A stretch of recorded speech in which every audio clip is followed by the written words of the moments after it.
25 years ago, it just seems like the other day, and I guess some of the students weren't even born yet, but we've been programming from the very beginning ambitious shows that include artists from other parts of the world.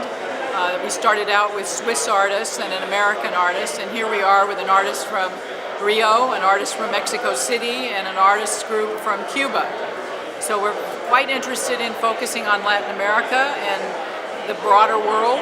I think over this 25 years we must have had artists from almost every continent as part of our exhibition schedules. Sometimes I'm brokenhearted when I hear that there's a student that doesn't even know we have a museum.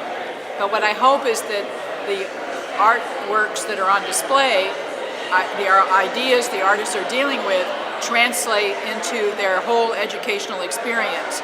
We also have a collection of 5,000 works, so there's an opportunity for faculty to bring their students over and they can actually look at the art in the vault and talk about it in relationship to a class assignment or to some ideas that they're working with within the class structure.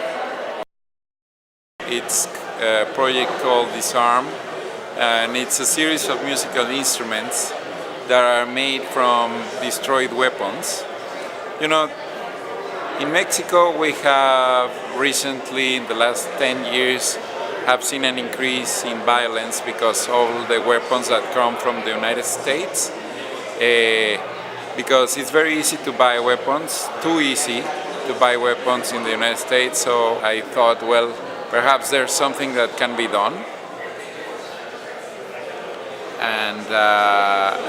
And that's, you know, like the genesis of this project. What I did is to work with musicians and smiths and welders to make these musical instruments. You know, like weapons are usually portrayed in Hollywood movies and video games as something sexy, as something cool, and then, you know, like I think that there should be something that they could be made into, you know, like turning an instrument of death into an instrument of life, and I wanted to try that out, so that's why the musical performance will be on Thursday, 23rd, and also we're having a discussion that is called the Amendment to the Amendment, and people are welcome to say if they think that the Second Amendment could be rewritten.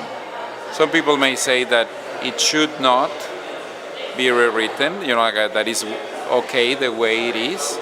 And if people think differently and think that there's some room for improvement, what would that change be? It's a democratic exercise where people are invited just to answer that question.